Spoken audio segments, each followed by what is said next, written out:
Objektivi është rrëzimi i Edi Ramës, por kush mendon se rrëzimi i Edi Ramës është i thjeshtë në një situatë ku gjendet sot Shqipëria, është iluzionohet.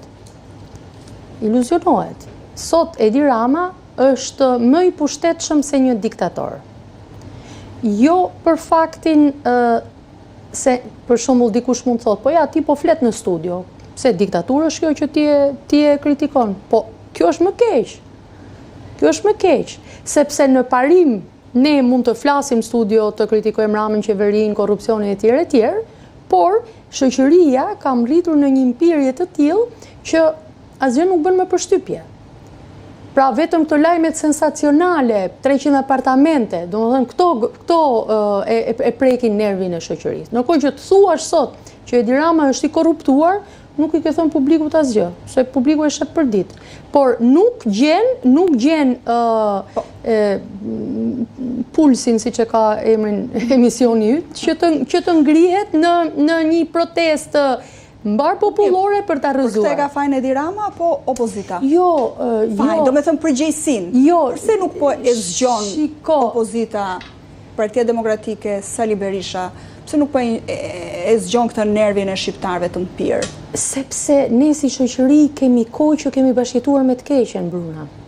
Dhe është edhe një eksperiment nëse që ta them këtu me Bretkocën, kur e hedh në ujë, kur e lën në ujë të ftohtë dhe uji ngrohet ngadalë, Bretkoca mësohet me të. Ndërkohë që është vërtetuar kur e hedh direkt në ujë të ngrohtë ngordh. Pse? Sepse mësimi me të keqen është i tillë që vetë shoqëria tashmë është komplet indiferente në shumicë, indiferente ndaj çfarë ndodh në qeveri. Çfarë mund ta zgjojë atëherë? Kjo do në një punë kjo nuk do të thotë absolutisht, nuk po them që nuk ka vend që opozita dhe Partia Demokratike të mos ka shumë vend për ta përmirësuar veten, edhe opozita, edhe Partia Demokratike në veçanti. Por mos harrojmë një gjë që çfarë traumet ka kaluar opozita shqiptare, Partia Demokratike qysh nga viti 2021. Unë hy tek ato që them që traumën e ka qysh nga viti 2013 me vënien e Lulzim Bashës kryetar partie, pra ajo ka lënguar në fakt që nga viti 2013, por po themi mas viti 2021 me shpërthimin e konflikteve brenda, që u kru vendos në ngrata e tjerë, ajo ka pasur një proces shumë të vështirë ku i është dashur mbi të gjitha njëherë të mbijetoj. Tani ju thoni kjo protesta sot s'kishte nuk dha, domethënë për publikun, se publiku ka një... Në fakt, kështu ishte edhe skenari kësaj proteste. Nuk dhe demokratët vetë nuk e kishin agjend, nuk e kishin parashikuar të kishte përplasje etj.